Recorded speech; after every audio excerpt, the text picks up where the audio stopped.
Ladies and gentlemen, hey, hi, how you doing? Welcome back to the channel. Thank you so much for stopping by. With the launch update for Season 5, we of course got a couple of new weapons in the FR Avancer, or the FFAR, then also the Carrack 300 Sniper, alongside a decent amount of weapon adjustments and meta changes and weapon tuning. And so today, with all that being said, we are breaking down the new meta update and seeing how things have been adjusted with all these changes in effect. So I've got my handy dandy list of notes over here in regards to all the weapon changes that were made, alongside some other things you might want to take note of. And we're going to adjust our list here. Raven basically said in the patch notes, hey, we're trying to make it so that there's more weapons in this general area, right? More weapons in top tier, more weapons in competitive. As it stands right now, before update, obviously with all the lists in order here, there is no true number one standout gun in any specific area. There are a lot of really good options, but no clear one obvious choice like there has been throughout the year, which is nice to see already. So ideally by the end of this video, this is going to be even more filled up here with even more competition. So first things first, like I said, we've got two new weapons to break down, the Carrack 300 and the Avancer. Now, initially the Carrack 300, aka the WA, is what it basically is.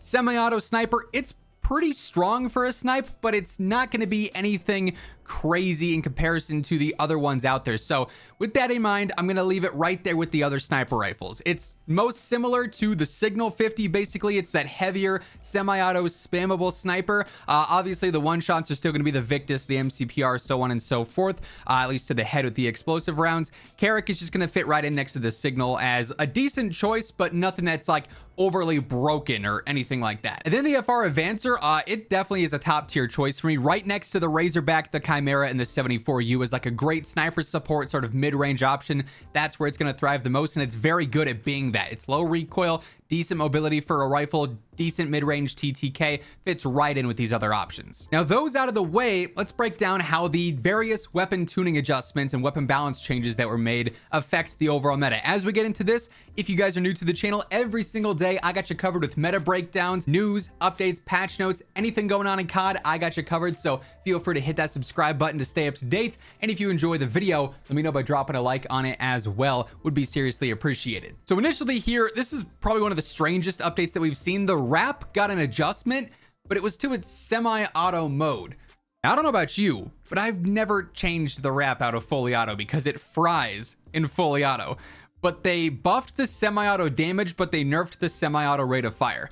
That doesn't really affect its overall meta placing because that's not the most effective way to use the wrap. Very weird update. Now, the Chimera got an interesting buff here. Its close to mid damage got buffed. And that's already where the Chimera is very, very good. So it's not something that's going to make this thing absolute meta by any means, but the Chimera is now even more effective where it was already great. So that's just making the sniper support and close range meta even more competitive than it already was. And that I'm a fan of. It's a cool buff. I personally love this one a lot. The M13, which, as I've said numerous times as we've broken down, stats don't lie. This is a top 2, top 3 TTK rifle. Well, its TTK just got better because its headshot multiplier got buffed. It's already a super easy weapon to use.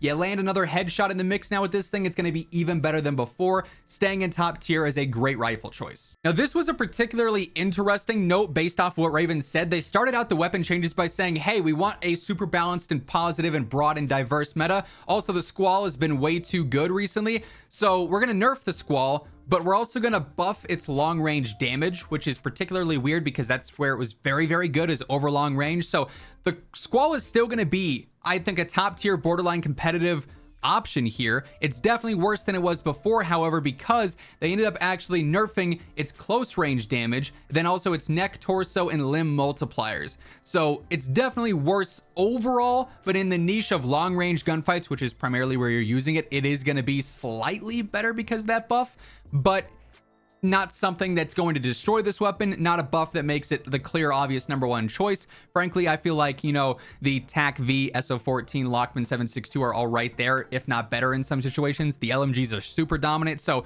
long range, it's still an option. It's still a great option at that, but nowhere near as good as it was pre-update. The HR56 actually caught a really weird nerf as well. Its limb multipliers got nerfed, but this is such an easy weapon to use that hitting limb shots should be, you know, an outlier for you. You should be able to land torso, neck, and headshots very consistently with this thing because the recoil is so low. So that nerf doesn't really hurt this. It's still a great LMG. By the way, if you're jumping into some Season 5 action here, maybe you're leveling up the new guns, going for the Champions Quest, whatever the case may be, get yourself that added boost with some G Fuel. G Fuel is now in the snack game, by the way. They got protein puffs available now, alongside, of course, the standard tubs, cans. If you're trying G Fuel for the first time, they got a bunch of different starter pack options as well. You can throw in code Immortal at checkout for 20 to 30% off every single thing on the site. So be sure to take advantage of that increased discount. Throw in my code at checkout, save yourself some money. Link for that is going to be down in the description below. This is another one that when they say, hey, we want to make a more balanced meta, it makes me scratch my head a little bit. The RAL, the TTK King, as we've dubbed it throughout the year since day one. This has pretty much been the best TTK gun in the game.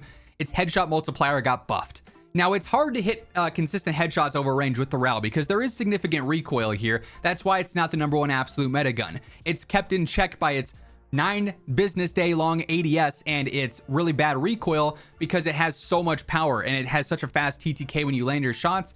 Now, though, if you can really master this thing, good luck, because it's going to erase. That headshot multiplier buff just makes it even more lethal. Now, this is one that I love to see, but I'm so torn on how to rank this. The MX9, it got a close to mid damage buff. It got a neck and a torso multiplier buff as well. Now, the MX9's TTK is already great. It's actually way faster than you probably think because you don't use the gun.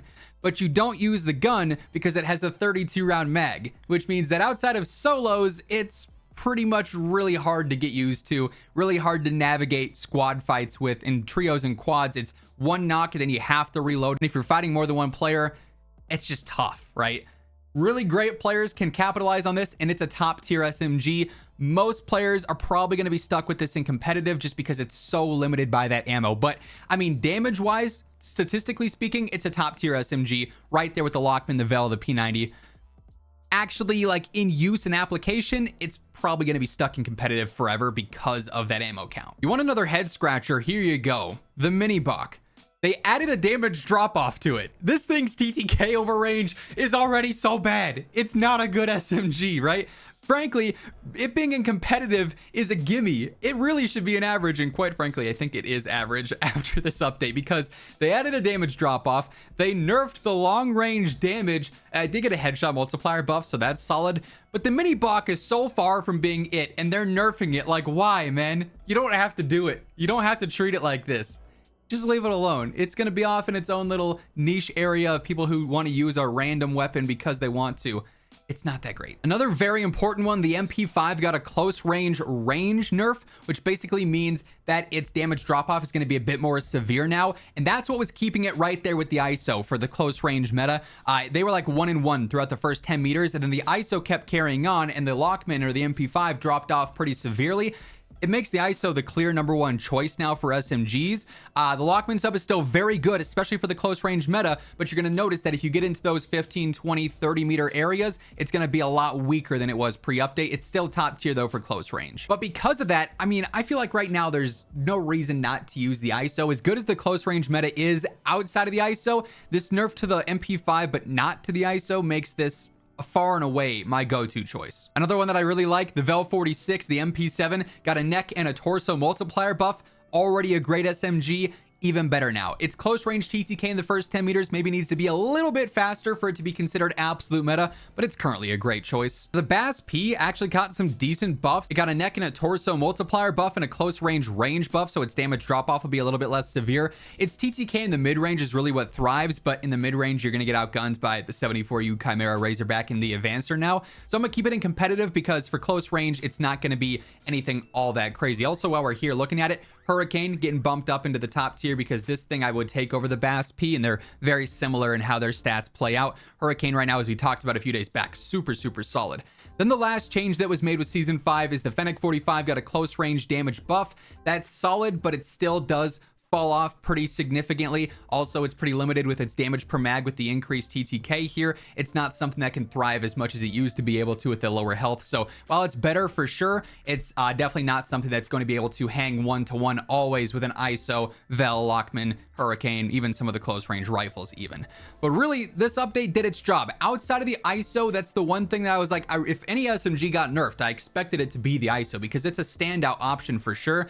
Outside of that lack of change, they really did make this even more competitive here for sure. I mean, you can pick your poison out of this and you're gonna get a good weapon regardless, right? So let me know what you guys are rocking down in the comments below in the coming days. You guys already know I'm gonna be breaking down the top 10 best loadouts to be running, so stay tuned for that. I'll have setups for pretty much all these weapons that you want to be focusing on here live for you guys. Make sure you're subscribed to those notifications turned on so you know when that video goes live and you can stay up to date with everything else going on in COD. And if you enjoyed this, if you found it helpful, let me know by dropping a like on it as well. But once again, thank you so much for tuning in, and until next time, take it easy, have an awesome rest of your day. I'll catch you guys later.